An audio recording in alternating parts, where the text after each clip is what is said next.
4차 산업혁명 바람과 더불어 기술과 금융을 접목한 핀테크 확대가 금융권의 지상 과제인데요. 미래 생존과 직결되어 있는 문제이기도 합니다.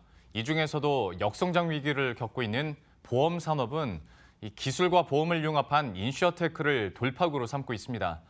변하지 않으면 도태되는 급박한 금융 환경 속에서 인슈어테크가 보험업계 패러다임을 변화시키고 있습니다. 자세한 내용은 취재 기자와 함께 더 이야기 나눠보도록 하죠. 김희슬 기자 나와 있습니다. 아무래도 금융산업이 성격으로 따지면 보수적이다라는 얘기들을 많이 하는데 이것 때문에서라도 요즘에 위기감이 좀 많이 도는 것 같습니다. 특히 보험업권 분위기는 좀 어떻습니까? 네, 올해 보험 시장을 둘러싼 환경이 우호적이지 않습니다. 특히 올해는 악재들이 동시다발적으로 몰려올 것이라는 전망인데요. 이 경기 침체와 저출산 고령화에 따른 수익 구조 악화, 또 자본 확충 부담, 투자 이익률 하락 등이 예상되고 있습니다. 어제는 30년 만에 육체 노동자의 가동 연한을 기존 60세에서 65세로 상향해야 한다는 이 대법원의 판결이 나왔는데요. 이 어쩔 수 없이 보험금 지급액 인상이 불가피해서 업계가 비상이 걸렸습니다. 이 보험회사 CEO들은 이구동성으로 2019년을 절체절명의 해라고 엄중한 경고를 보내고 있습니다. 이 현성철 삼성생명 사장은 신년사에서 2019년 강자는 제도약의 기회가 오고 또 변화를 두려워하는 자는 시장에서 사라질 것이라며 경쟁력 격차가 확연히 드러날 것이라고 말했습니다. 이 신창재 교보생명 회장도 이 재무건전성 규제 강화로 단기간 지급여력 비율이 급락하게 되면 독자적인 회사 경영이 어려울 수도 있다 이렇게 진단을 했습니다. 이 자본 규제는 물론 이 당국의 소비자 보호 규제도 강화되고 있습니다.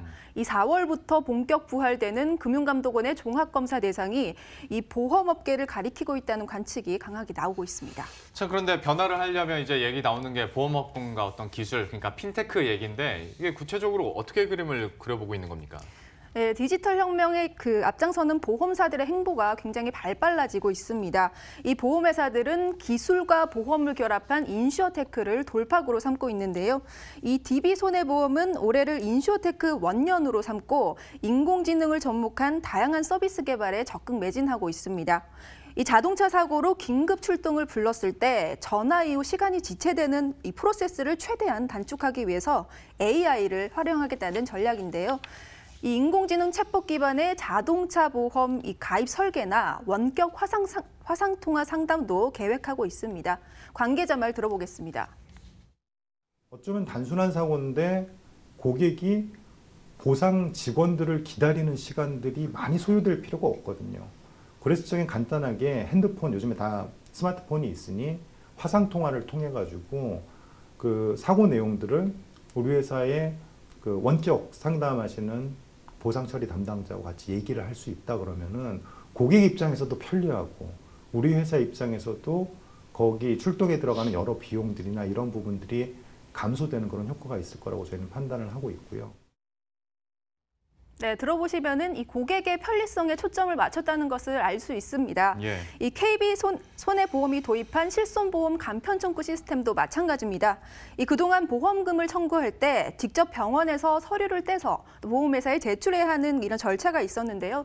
병원에 있는 이런 키오스크 기계 버튼을 누르면 이제는 일사천리로 해결된다고 합니다. 또 관계자 말 들어보겠습니다.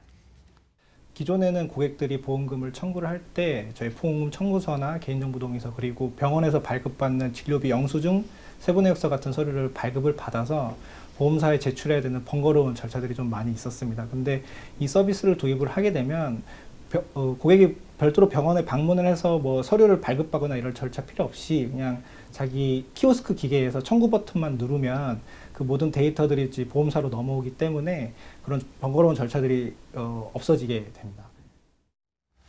참 이렇게 여러 가지 돌파구를 만들고 있는 가운데 아무래도 영역을 더 넓혀야 되다 보니까 보험업권과 타 업종 간의 융합도 좀 많이 있다고 들었거든요. 실제적으로 좀 사례들을 한번 설명해 주세요. 네, 맞습니다. 일단 대기업들의 합종 연행이 눈에 띕니다. 이 사실 기술과 보험의 융합은 오래전부터 있었습니다. 하지만 최근의 변화는 이 서비스의 질적 변화뿐 아니라 서비스 수급 구조나 이 소비 패턴이 수시로 달라지는 플랫폼 기반으로서의 혁신을 가져오고 있습니다.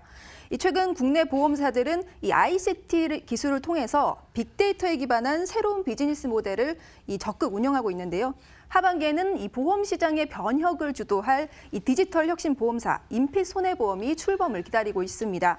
하나손해보험과 SK텔레콤, 현대자동차가 손을 잡았습니다. 이 SKT가 보유한 블록체인, 빅데이터, 인공지능, 이 사물 인터넷 등 4대 원천 기술을 기반으로 혁신형 보험 상품을 내놓겠다는 전략인데요. 운전자의 주행 습관을 반영한 운전자 보험을 시작으로 블록체인 기반 조건부 자동 계약 체결 기술인 이 스마트 컨트랙트를 활용한 반송보험 등이 순차적으로 출시된다고 합니다. 이용자의 행동을 기반으로 보험 요율을 정하고요. 또 맞춤형 보험 상품을 설계할 수 있어서 이 보험 시장에 새로운 바람을 가져올 것으로 기대되고 있습니다. 이 전문가들도 이 업군 간의 협업이 중요하다고 강조하고 있는데요. 들어보겠습니다. 가장 중요한 것 중에 하나는 협업의 마인드가 좀 필요한 것 같습니다. 지금 우리가 굉장히 중요한 시점에 놓여 있다고 하는데 세계 7위 규모에 맞는 혁신성 글로벌 보험 산업으로 거듭나기 위해서는 단순히 보험사뿐만이 아니고 보험사, 스타트업, 규제 당국, 연구기관들 모든 산업이 다 힘을 합쳐서 좀 협업하는 태도로 투자를 해야 되는 시기가 아닌가 생각합니다. 협업에 대해서 조금 더 이야기를 나눠볼까 하는데요. 이제 대형 보험사하고 오히려 기술력 있는 스타트업하고도 요즘에 많이 일을 같이 한다면서요? 네, 대표적인 사례가 요즘에 반려동물 인구가 급격하게 늘어나면서 급부상하고 있는 이 펫보험 시장입니다. 이 영상에 나오는 서비스는 스마트폰 앱으로 이 반려동물의 이 코에 있는 지문이라 할 수 있는 비문 인식을 통해서 애완동물의 신원을 확인할 수 있게 했습니다. 펫테크 업체인 핏펫이 개발했고 삼성화재와 DB손보 등과 손을 잡고 서비스를 선보일 계획입니다. 기존에는 동물 신원을 확인할 때 이 체내에 마이크로칩을 삽입을 해야 해서 이 보호자의 심리적인 부담이 있었는데 이런 부담을 덜 수 있어서 큰 호응을 얻고 있습니다. 관계자 말 들어보겠습니다.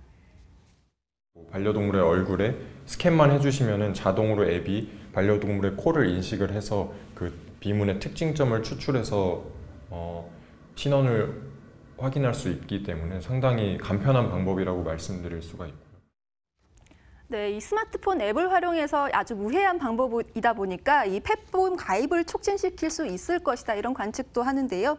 아직 반려동물 보험은 가입률이 0.02%에 불과하지만 성장 잠재력이 굉장히 큰 시장으로 평가받고 있습니다. 국내 반려동물 양육 가구 비율은 2012년 17.9%에서 2017년 28.1%로 늘어났고 관련 시장 규모가 2020년에는 5조 원에 달할 것으로 추산되고 있어 이 펫보험에 대한 업계의 관심이 큽니다. 이 관련 기술을 독자적으로 확보하기 위해서 이 보험사들이 핀테크 투자 제한도 활성화되고 있다는 후문입니다. 예. 그리고 의료 보험 상품 가운데서는 질병을 미리 예측해서 상품을 만들어주는 것도 있다고 들었는데 이게 잘 감이 안 와서 이렇게 된다면 앞으로 의료비 부담이나 보험료 변화는 어떻게 될까요? 네, 굉장히 줄어들 것이라는 관측인데요. 교보생명이 하반기 제공을 목표로 하고 있는 시범 운영 중인 기술입니다. 예. 영상 보시면요, 스마트폰 앱을 통해서 당뇨나 심혈관 질환 등 이런 질병을 예측하는 결과를 받고 싶은 항목을 선택할 수 있게 했고요. 건강보험관리공단으로부터 받은 건강검진 자료를 자동으로 넘기면 예측 결과가 뜹니다. 이 화면에서 청색이면은 저위험, 이 적색이면은 고위험으로 분류된다고 합니다. 예. 블록체인과 디지털 헬스케어 기반의 질환 예측 알고리즘을 활용해서 이 발병률을 예측해주는 서비스입니다. 이 결과를 바탕으로 곧바로 스마트폰 앱으로 설계사를 통한 맞춤형 보험 상품도 상담받을 수 있습니다. 이 보험 가입 문화가 확 달라지는 계기가 될 수 있다는데요. 그동안 워낙 보험 상품이 복잡해서 이 주변에 잘 아는 설계사가 추천해주는 보험 상품을 가입하기 일쑤였는데 예. 이제는 알고 가입하는 형태로 바뀌는 겁니다. 이 같은 보장이 있는데도 중복 가입하는 경우를 낮출 수가 있어서 보험료 부담도 낮아질 것으로 관측되고 있습니다. 관계자 말 들어보겠습니다. 고객들은 쉽게 나의 발병률을 보고서는 보험 가입에 대한 한도를 정할 수 있게끔 저희가 유도를 해서 보험 가입 비용을 절감을 하게 되고 미래에 대해서도 본인 건강 개선을 위해서 노력할 수 있게끔 저희가 동기부여를 제공하고자 합니다. 자, 그런데 이런 마지막 질문을 드릴 때마다 좀 씁쓸한 거긴 한데 이제 외국과 비교했을 때는 인쇼테크가 여전히 국내 기술은 좀 도태돼 있다 아니면 이제 걸음마 수준이다라는 얘기를 많이 하잖아요. 네. 실제로는 좀 어떻습니까? 네, 말씀하신 것처럼 이 아쉬운 부분들이 적지 않은데요. 단적으로 조금 전에 소개했던 질병 예측 서비스 같은 경우도 과거 수술이나 치료 진단 정보를 발급받을 때는 이 의료법에 저촉이 돼서 데이터를 그대로 가져다 쓸 수 없다고 합니다. 이 본인 고객 동의가 있으면 사본을 떼어올 수는 있지만 절차가 까다롭고 병원마다 양식이 표준화되어 있지 않아서 이 의사마다 이 진단명이 다를 정도라고 하는데요. 때문에 관련 업계에서는 법 개정을 요구하는 목소리가 크지만 본인 먹거리와 직결되는 의료사회의 반발이 굉장히 거셉니다. 이 해외는 조금 다른데요. 중국의 경우 산업 육성을 위해서 사후 문제 발생 관리 감독을 강화하는 네거티브 규제 방식으로 적용하는 추세입니다. 이에 따라 중국의 인슈어테크 시장은 급격히 성장하고 있습니다. 이 보험료 기준 중국 인슈어테크 시장은 2015년 370억 달러에서 2020년 1,740억 원 달러로 연평균 36% 이상 성장할 것으로 전망되고 있습니다. 이 중국 평안보험의 경우에는 굿닥터라는 온라인 헬스케어 플랫폼을 선보이면서 이 굉장한 반향을 일으키고 있고요. 예. 이걸 바탕으로 동남아 진출까지 추진하고 있습니다. 결국 국내 인슈어테크 시장이 활성화되기 위해서는 이 금융당국의 전향적인 정책 지원이 필요하다는 주장이 지속적으로 제기되고 있습니다. 관계자 말 들어보겠습니다.